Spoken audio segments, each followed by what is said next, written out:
Shalom, shalom, boa tarde. Estamos no dia 26 de outubro do ano 2021 e pelo nosso calendário judaico estamos hoje no dia 20 de Reshvan do ano 5782.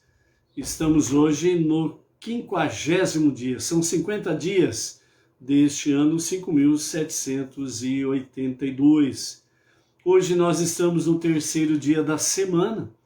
Então nós estamos no terceiro dia do Shabat, bem como estamos na nossa terceira aliá, a nossa terceira leitura da nossa Parashá semanal Vayera, e ele apareceu, ou seja, o Eterno apareceu a Avraham. Baruch Hashem, que o Eterno tem para nós realmente lições para que nós possamos estar aprendendo no nosso dia a dia, para aperfeiçoar o nosso serviço a Hashem. Então, nós agradecemos ao Todo-Poderoso, ao Soberano, por nós podermos estar à tarde com a Torá diariamente, para podermos estar aí aprendendo lições preciosas, para que nós possamos estarmos aí aperfeiçoando o nosso serviço a Hashem. Um serviço do coração, espontâneo, voluntário, um serviço de amor. Ou seja, o nosso dever na realidade para com Hashem é um dever de amor. Ou seja, gratidão, estarmos realmente correspondendo à generosidade do Eterno com generosidade. Podemos realmente corresponder ao amor divino com amor. Por isso, para nós em especial, Benenor, não judeus, entre as nações, podemos aí através do nosso serviço monoteísta com fundamento judaico, com orientação rabínica, para estarmos aí aprimorando o nosso serviço a Hashem. Um serviço espontâneo, voluntário, um serviço de amor. Então, esse é o nosso dever para com Hashem. É um dever de amor. Isso é algo precioso. Vamos ver então o que o nosso Rebbe Menachem Mendel, o tzadik da nossa geração, o justo da nossa geração, traz para nós no dia de hoje. Então, o nosso Rebbe, ele nos fala assim: o mundo não é previsível. O determinismo é um artefato remanescente do século XIX.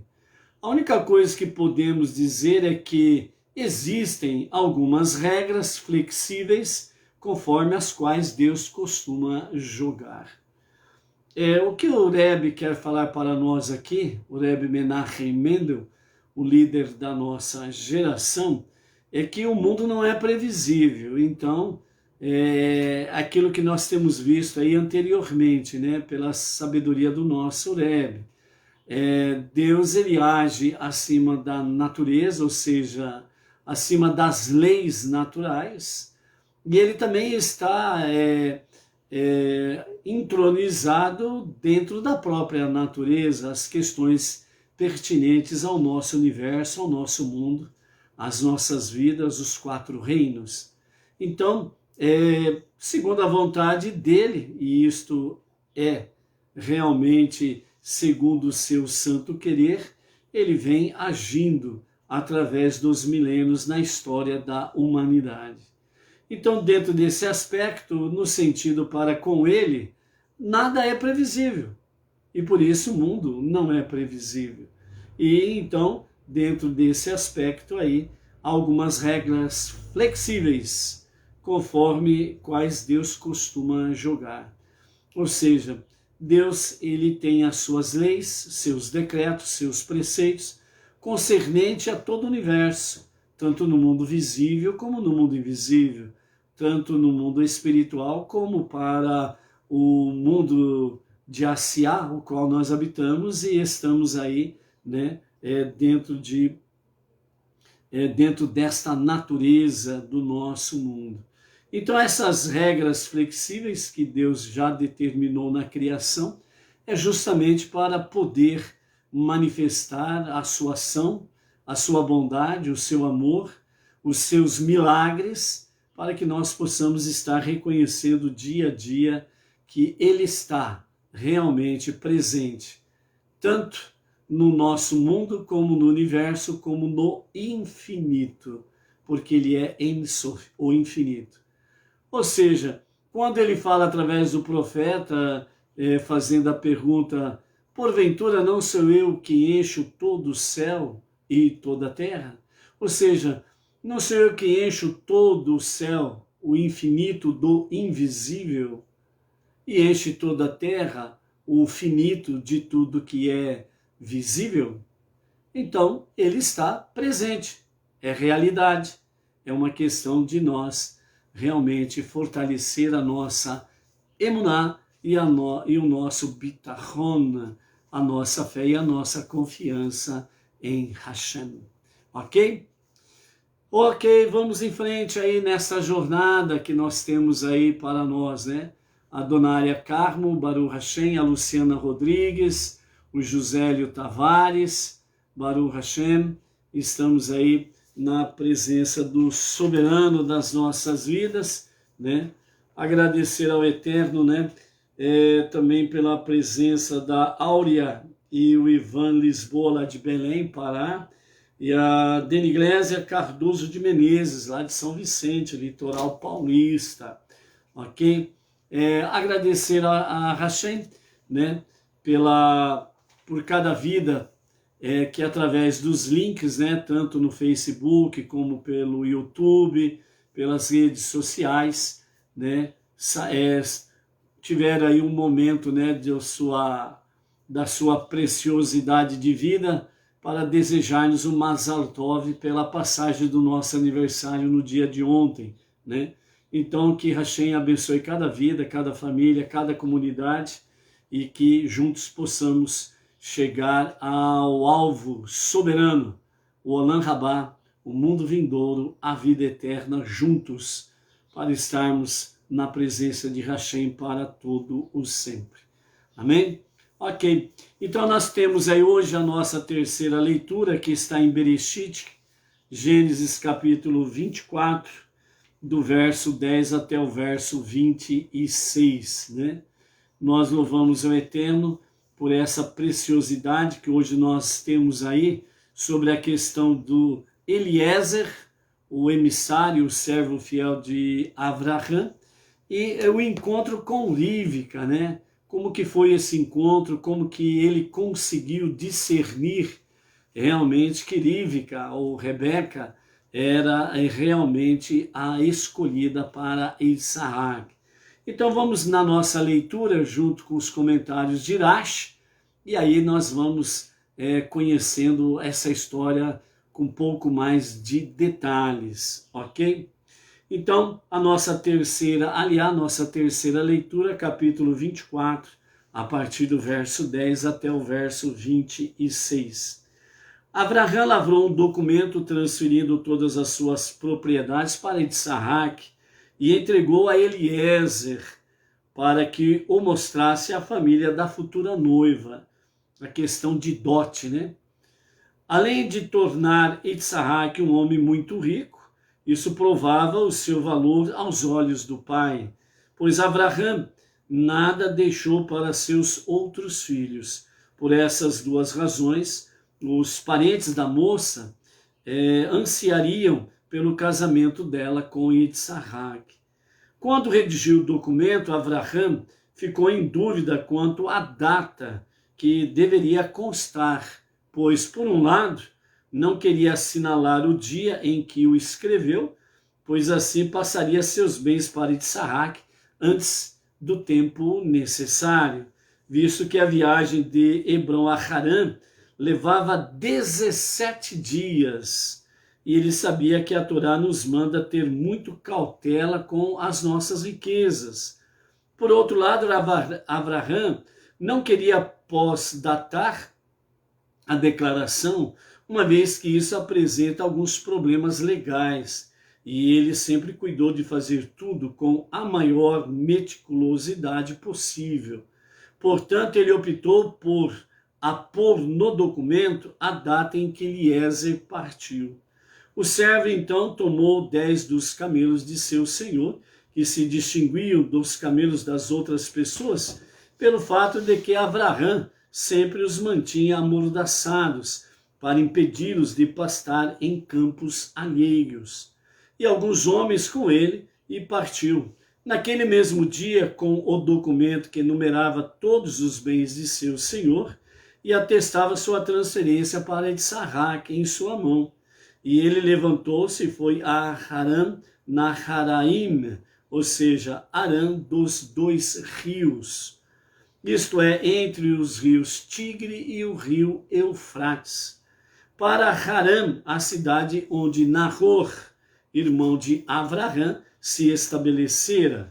Então, embora não tivesse acompanhado Terah e Avraham, quando eles se mudaram de Ur para Haran, Nahor mais tarde também foi para lá. Como Terah fora apenas um monoteísta encoberto, não conseguira instilar suas crenças nos mesmos de sua casa. Seus familiares em Haran, em sua maioria, continuavam a adorar ídolos, como no passado, apesar de que também tinham conhecimento da fé monoteísta de Avraham, e em certa medida a professavam da boca para fora. Rívica, porém, reconhecera precocemente a tolice da idolatria e dedicava-se à prática do monoteísmo e do comportamento ético. Em atenção ao desejo intenso de Avraham de viver de acordo com as instruções morais da Torá e não desfazer-se de sua riqueza prematuramente, Deus encurtou o tempo de viagem e Eliezer milagrosamente alcançou Haran no mesmo dia em que partiu. Ou seja, a viagem que demoraria 17 dias demorou apenas um dia. Quando chegou, Eliezer fez os camelos ajoelhar fora da cidade, perto de um poço de água, ao entardecer, quando as mulheres saem para tirar água. Ele disse: ó Deus, Deus de meu senhor Avraham, dispõe os acontecimentos para mim hoje, de tal maneira que faças uma bondade para meu senhor Avraham. Aqui estou junto à fonte de água, e as filhas dos homens da cidade estão saindo para tirar água, onde elas são chamadas de aguadeiras. Que a moça a quem eu disser, por favor, inclina teu cântaro para que eu possa beber, e ela responder, bebe, e também daria água a teus homens e aos teus camelos, e seja aquela que designaste para teu servo Itsarraque. Ela será uma boa companheira, porque sua demonstração de consideração e generosidade será prova de que é digna de tornar-se parte da casa de Avraham. Que ela seja da família dele e uma parceira adequada para Itsarraque.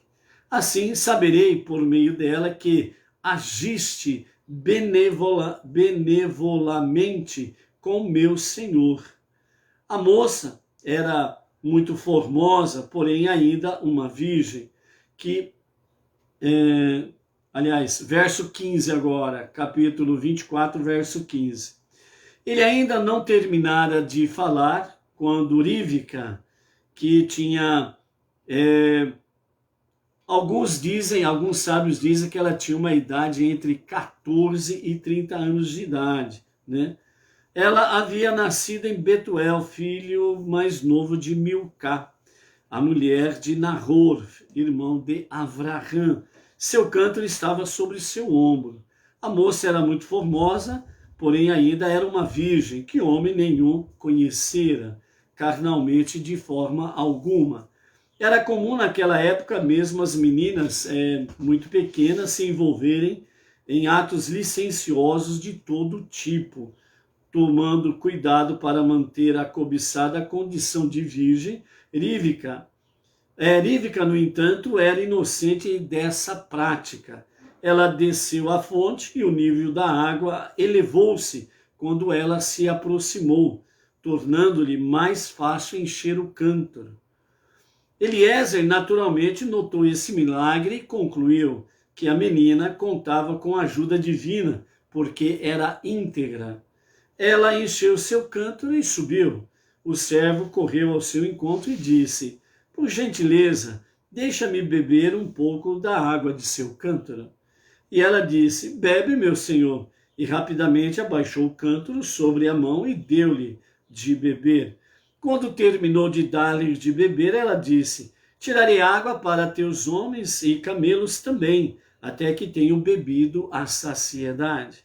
Ela rapidamente esvaziou seu cântaro no bebedouro e de novo correu ao poço para tirar água, e tirou água para todos os seus homens e os camelos.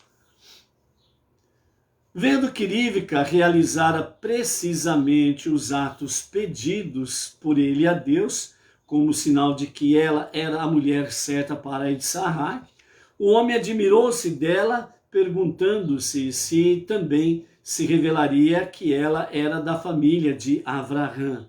Ele pensou em silêncio consigo mesmo, querendo saber se Deus fizera sua viagem ser bem-sucedida ou não.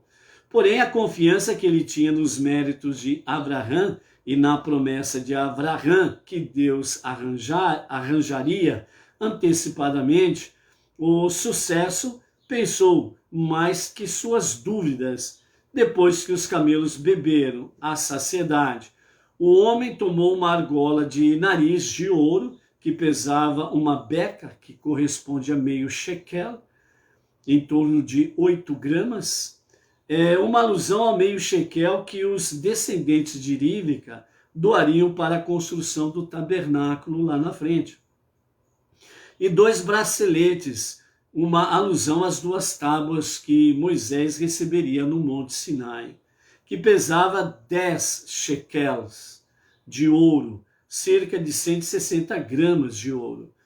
Uma alusão aos 10 mandamentos que seriam gravados sobre as tábuas para os braços dela, esses braceletes, e deu-os a ela, tornando-a assim noiva de Yitzhak. Ele disse: de quem és filha? Por favor, dize-me se há algum lugar na casa de teu pai para pernoitarmos. Respondendo às suas perguntas na ordem que ele as fizera, ela lhe disse: sou filha de Betuel, filho de Milcá, que ela deu à luz para Nahor. Ela disse ainda: temos palha e forragem em abundância, bem como lugar para passar muitas noites. Ao ouvir isso, o homem inclinou a cabeça e prostrou-se diante de Deus em gratidão. Aqui nós encerramos a nossa terceira aliá, né? E os comentaristas, eles falam sobre esta passagem aqui, né? Em que Eliezer saiu, né, lá de Canaã em direção a Harã, uma viagem que deveria ocorrer de forma normal 17 dias. Porém, né, Deus fez um milagre. Aqui nós vemos aquela questão sobre Deus agindo, né, no meio da própria natureza, né, no meio do ser humano, na vida do ser humano. Então, uma viagem que demoraria 17 dias, ele fez com que Eliezer transpusesse esse tempo de 17 dias em apenas um dia, né? Então, realmente, nós vemos aí também Deus alterando, entre aspas, né, a lógica da própria natureza, né? Então, mais uma ação divina milagrosa. Por isso, a viagem ela foi encurtada em 16 dias. Ele saiu no dia que ele saiu, ele chegou em Harã no mesmo dia antes do pôr do sol, ok? Que é o momento em que as mulheres iam até o poço para buscar a água, né? Encher os seus cântaros e levar água para casa para que toda a família pudesse ter água durante a noite.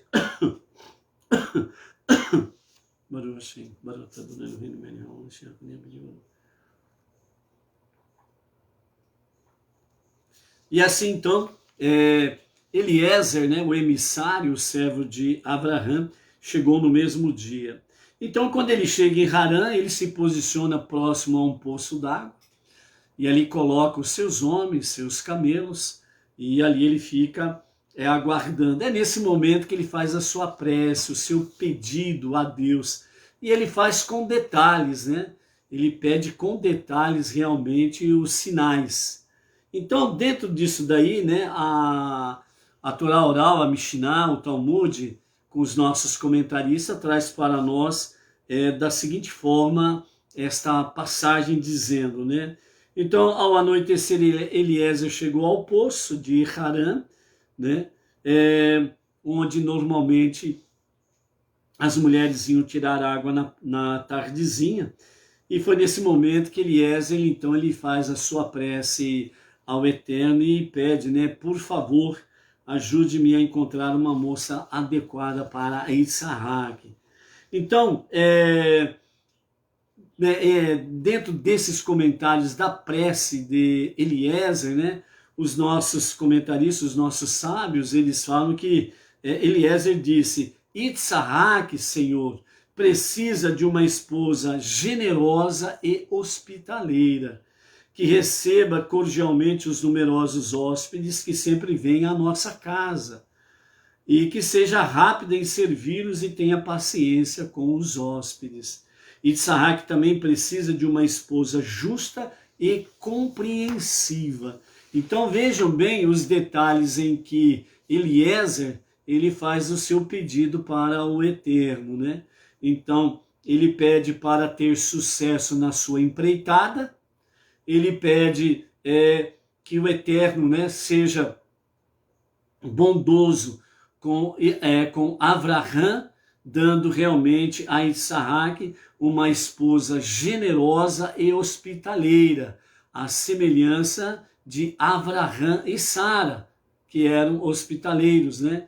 E vamos dizer assim, a maior alegria de Avraham e Sara era exatamente receber hóspedes, né? E que essa esposa de Isaac seja desse nível. Então, ele continuou com o seu pedido e também disse, né, que ela seja rápida em servi-los e tenha paciência com eles, né? Então, a prontidão em servir e paciência de poder realmente atender com generosidade os hóspedes, né? Que nem sempre os hóspedes, por se tratar de uma hospedaria, nem sempre as pessoas são bem educadas, né? Então, Isaac também precisa de uma esposa justa e compreensiva, né? Então, Avraham, ele não precisa apenas de uma nora, né? Generosa e hospitaleira, mas o seu filho Isaac precisa de uma esposa justa e compreensiva. É a esposa, né? Então, Eliezer continua na sua prece dizendo ao Eterno, né? Hei de testar uma das moças que vem ao poço para tirar a água. Pedir-lhe-ei para me dar água. Se ela me responder, beba, e darei também aos teus homens, aos teus camelos, saberei então que ela é bondosa e hospitaleira. Então, dessa forma, interpretarei como um sinal vindo de ti, ó Deus. Bem como que tu escolhesse tal moça para ser a esposa de Isaac, né? Mas se porventura, né, disser, por que devo extrair água para ti? Então saberei que aquela moça não é generosa e nem amável, então não é a esposa, a noiva, a esposa escolhida para Isaac, né? Então Deus aceitou a petição de Eliezer e assim, mal ele acabou de fazer a sua prece, apareceu Rivka, vinda ao poço. Os nossos comentaristas dizem que Rivka jamais tinha ido ao poço, aquela foi a primeira vez que ela foi. Então, Rivka, ao ir pela primeira vez, né, no poço, porque tinha, né, as criadas, as servas, e o seu pai, né, era muito rico, era influente na cidade, então as servas é que buscavam água normalmente. Mas aquele dia a Rívica simplesmente decidiu ir e foi. E então ela estava lá. E dentro desse sentido aí, os anjos de Deus dirigiram Rívica ao poço onde Eliezer estava, a fim de conduzi-la a seu destino como esposa de Isaac. Os comentaristas falam que também Deus ele providenciou todas as circunstâncias para que Rívica pudesse estar ali no poço onde Eliezer estava. Então, Eliezer, que estava ali na proximidade do poço, e as mulheres e as moças ali chegavam para tirar água, então ele ficou observando. E ele observou as mulheres, as moças, jogavam os seus, puxava o balde para encher os seus cântaros de água. Mas aí ele observou que na hora que Rívica ela se aproximou do poço, as águas do poço fluíram à superfície. Ela simplesmente pegou seu cântaro e encheu de água. Então, quando Eliezer ele observou esse detalhe acontecendo com Rívica, então ele se expressou: esta moça deve ser uma tzadequete, uma moça justa, E Deus fez esse milagre por ela, por isso que as águas fluíram, vieram à superfície e ela simplesmente encheu o seu cântaro. E quando ela fez isso, então, ela já colocou o seu caminhar em direção a retornar para casa, Então, dessa forma aí, Eliezer correu atrás dela, se aproximou dela e pediu licença e disse: por favor, dê-me alguns goles de água do seu jarro, Então, Rívica respondeu para Eliezer, de forma respeitosa, educada, e disse a ele: beba, meu senhor. E quando Eliezer terminou de beber, ela novamente disse a ele: agora também darei de beber aos teus homens e aos teus camelos toda a água que eles necessitam. Então Eliezer ficou ali olhando a moça agindo de forma excepcional, bondosa, hospitaleira, com muita agilidade, pegando água e dando a água para os camelos e para os seus homens, correu para o poço, encheu o seu jarro repetidas vezes para ajudar um homem que lhe era estranho. Então, a excepcional bondade de Rívica pode ser melhor apreciada se atentarmos à enorme quantidade de água que ofereceu-se para trazer. Não apenas um jarro de água para cada camelo, o que ocasionaria que voltasse ao poço 10 vezes para encher a ânfora, mas água suficiente para que os camelos ficassem saciados. Sabe-se que os camelos bebem enormes quantidades de água de uma vez, armazenando em seus estômagos em seu estômago por vários dias. Rívica cumpriu a vasta empreitada com agilidade e rapidez, sem se incomodar com o fato de Eliezer não levantar sequer um dedo para ajudá-la, apenas ficou ali, olhando, observando, olhando, e não moveu um dedo para ajudar a moça. Então, dessa forma ele ficou observando, e os nossos sábios dizem, quem sabe, no final ela vai pedir um dinheiro pelo serviço, Vamos ver se ela vai pedir dinheiro. Então, ela não fez apenas por ser generosa e hospitaleira, ela fez por interesse. Mas aí, Rívica terminou, realmente de dar água para os animais. A jarra de água de Rívica fazia brotar água em abundância para que os camelos pudessem beber tranquilamente, em abundância até a saciedade. Pegou mais água para dividir para os homens que acompanhavam Eliezer, e ela fazia tudo com gestos de bondade, com hospitalidade, generosidade, e as coisas fluíam porque ela agia de forma rápida. Então, terminando o serviço, ela simplesmente virou-se para ir embora. Então, Eliezer rapidamente não deixou ela ir embora, e aí então, como ela não pediu nada, então realmente mostrou que ela era generosa e hospitaleira. Então foi aí que Eliezer, ele vai atrás, não deixa ela ir embora, e então ele pega e oferece os presentes para a Rívica, né? Então, dessa forma ele oferece ele oferece os presentes, e todos eles têm uma conotação profética. Demonstravam que Rívica se tornaria mãe do povo judeu. O diamante do meio shekel indicava que cada judeu contribuiria com o templo sagrado com meio shekel por ano. Os 2 braceletes, né, que os judeus receberiam 2 tábuas e o peso dos 10 shekalim, indicavam que sobre essas tábuas, os 10 mandamentos, seriam gravados então os preceitos de Hashem. E então Eliezer vem e faz a pergunta que não quer se calar, né? Que aí vem a parte final do pedido de Eliezer. Até aqui Deus respondeu, pá, certinho, né? Do jeito que Eliezer pediu. Agora vem a pergunta que não quer se calar, né? Por quê? Porque o fator chave agora é que essa moça precisa pertencer à família de Avraham para que realmente se feche, né, o ciclo das bênçãos e dos milagres, e que se venha confirmar que de fato ela é a moça, a noiva indicada para Yitzhak. E então ele chega para ela e diz: você é filha de quem? Há lugar para mim na casa de seu pai? Né?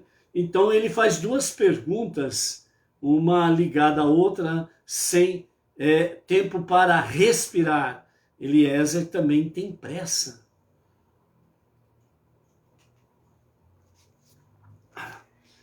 Maria Lúcia Malu, São Sebastião, Distrito Federal, está por aí, ok. A Maria Luísa Freitas, lá de Palmas, Tocantins, também chegou por aí. A Cibele Ludmila, lá de Lisboa, Portugal, também, lá, né? A Donária, a Cibele, né? Lá de Lisboa. A Elizabeth Lobo, lá de Cidade do Porto. E essa semana também nós falamos de outra pessoa aí de Portugal, né, gente? O Marcos Santos, chegando por aí, shalom, shalom. Então, Portugal aí está bem representado, hein? Temos aí 4, 5 pessoas, né, que estão sempre aí conectados lá de Portugal também, né? A Maria Cristina Gonçalves Giacomazzi, da cidade de Sinfãs, Portugal, né?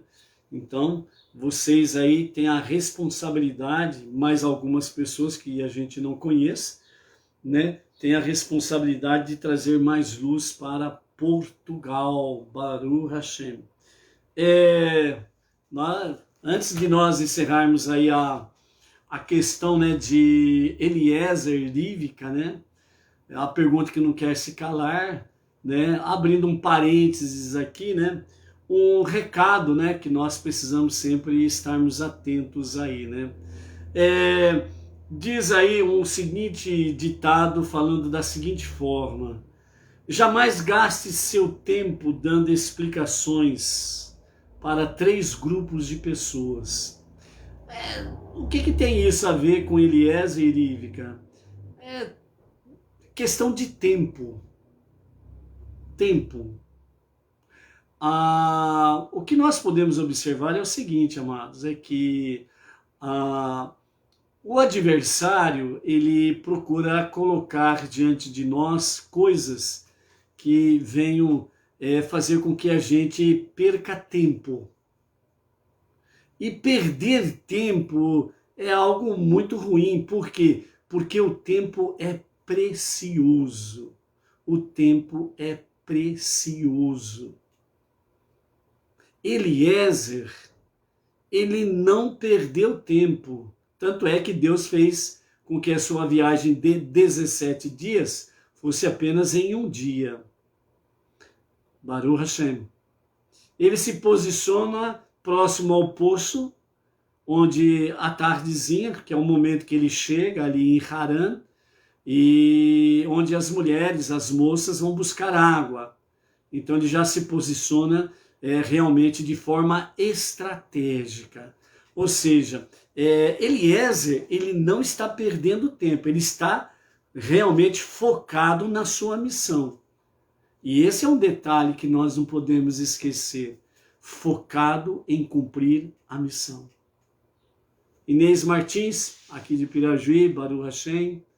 A Miriam Barros, Brasília também, Baruch Hashem. Né? Então vejam bem, o ditado que nos diz aqui, jamais gaste seu tempo dando explicações para 3 grupos de pessoas.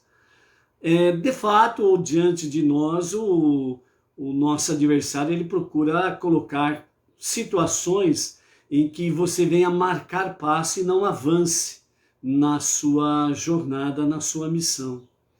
Eliezer coloca-se estrategicamente ali próximo ao poço, ele faz a sua petição ao Eterno, faz a sua prece, pede sinais para que se cumpram os sinais que ele está pedindo para Deus. É algo que nós precisamos também focar, né? Há determinadas situações e Deus nos dá a direção específica para isso, de que há momentos em que nós temos que ser detalhistas para com Deus, né? E não sermos genéricos. Nós temos que ser detalhistas em algumas situações. E Eliezer foi detalhista. Ele não perdeu tempo com outras coisinhas. E ele também não perdeu tempo de ficar perguntando A, B ou C para os transeuntes ali. Em seguida, já terminando a sua petição, ele observa então as moças chegando para pegar água. E aí ele observa que as moças chegam, lançam lá o balde dentro do poço, puxa a corda, vem o balde cheio d'água, enche a cânforas delas, né, os jarros de barros delas, e aí vão e acabam pegando e indo embora. Mas no meio daquelas moças todas, né, eis que chega uma moça, e quando ela se aproxima ali do poço, as águas fluíram, vieram à superfície. E ele observou aquilo. E ela pega realmente o seu cântaro, enche com água e começa a ir embora. Então, nesse momento, ele vê que os sinais começam a se cumprir daquilo que ele pediu a Deus, e agora ele vai interpelar realmente aquela moça para dar continuidade aos demais sinais que ele pediu a Deus. E isso vai se concretizando. Outra coisa que nós precisamos observar aqui é que quando Eliezer ele está focado na sua missão, ele não perde o seu olhar para observar as situações, para que ele possa discernir corretamente os sinais que Deus estará lhe dando. Então ele não pode perder tempo com outras coisas. Então, dentro desse aspecto aí, o ditado popular diz, né? Jamais gaste seu tempo dando explicações para 3 grupos de pessoas. O primeiro grupo de pessoas são exatamente os seus amigos. Por que você não vai perder tempo em dar explicações para os seus amigos? Porque eles não precisam. Eles confiam em você.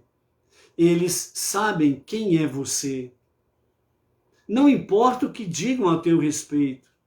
O verdadeiro amigo, ele confia no amigo. Então, quem é amigo, você não precisa perder tempo em explicar. Eles te conhecem, eles confiam em você, eles sabem quem você é. Então, é perder tempo, é chover no molhado, porque eles sabem quem você é. Ponto. O segundo grupo, os inimigos.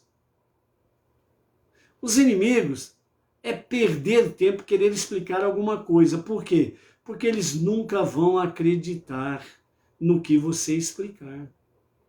Eles são teus inimigos. Você vai perder tempo com os inimigos? Esquece. Simplesmente isso. E o terceiro grupo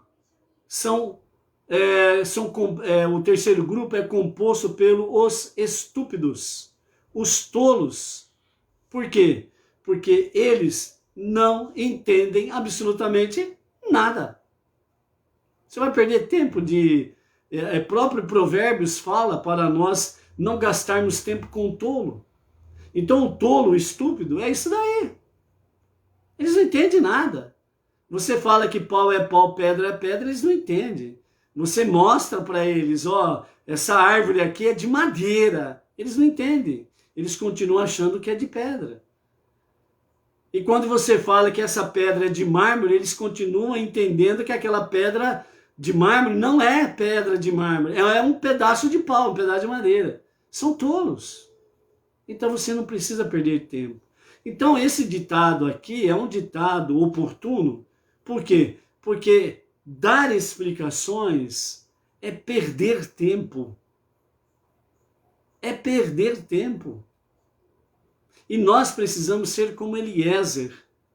Nós precisamos ter pressa em cumprir a nossa missão. Então nós não precisamos perder o nosso tempo de ficarmos brigando com quem quer que seja. Nós não precisamos ficar perdendo tempo de ficarmos aí debatendo, degladiando, se a pessoa A, B ou C está aí, né, na sua adoração com barro, madeira, pedra e por aí afora vai. A nossa missão não é falar isso, a nossa missão, o foco da nossa missão é divulgar, anunciar, espalhar a unidade e a unicidade de Hashem. E isso é para levar a todos. Simplesmente isso. Vejam bem, aqui nós temos a passagem que Abraham, ele sabia que a sua família lá em Harã, ele sabia que realmente existe um Deus único que está acima de tudo e de todos. Pronto. Ponto final. Eles sabiam disso, mas eles continuavam adorando ídolos. E é lá nessa casa que exatamente Abraham manda o seu emissário, Eliezer, buscar a noiva para o seu filho Isaac. E o emissário Eliezer, ele foi lá para ficar falando mal ou contra a idolatria deles, que eles sabiam que eles eram idólatras. Não, ele foi para cumprir uma missão, a noiva para Isaac. Ele foi lá e foi falar do quê? Isso nós veremos amanhã, com mais detalhes, obviamente, mas resumidamente. O que ele falou lá? Ele falou dos grandes feitos que o único Deus, que ele sabe que está acima de tudo e de todos, tem feito em favor do seu senhor Abraham. O que ele fez com Abraham, o que ele fez com Sara, como foi que Isaac nasceu. Ele foi falar da unidade e da unicidade de Hashem. Ponto, acabou. É a missão nossa. Simplesmente isso daí. Então, dessa forma, né, o foco, Eliezer, ele manteve o foco. O nosso Rebbe Menachem Mendel diz que nós não estamos aqui para lutar contra o mal, apesar de ser uma causa nobre, para momentos certos, momentos adequados, que Deus nos dá direção para esta realidade. mas a nossa missão primordial, suprema, é trazer luz para este mundo. E que forma que nós trazemos luz para este mundo? Anunciando a unidade e a unicidade do único Deus, do único Salvador, do único Criador, que está acima de tudo e de todos. Esta é a nossa missão. Por isso, mantenha o foco. Seja como o emissário Eliezer. Mantenha o foco. Seja como Rivka. Mantenha o foco. Ir ao poço para buscar água. As águas fluíram. Encheu o seu jarro de barro. Seja como Rivka, mantendo o foco na generosidade, na bondade, na hospitalidade. E verás milagres acontecendo diariamente. Por quê? Porque ele gosta de fazer milagres. Porque quando ele vê que os seus filhos têm conexão, estão focados, estão disciplinados para exercer a sua tarefa, ele faz milagres. Quando o soberano, ele vê que os seus filhos, as suas filhas, estão focados, elevam a ele, o Pai das misericórdias, a sua petição, o seu pedido expresso, é da alegria dele, é da vontade dele, é do amor dele, responder como você está pedindo. Mantenha o foco, siga em frente e sempre verás o amor e a bondade de Hashem em tua vida. Até amanhã. Shalom, shalom.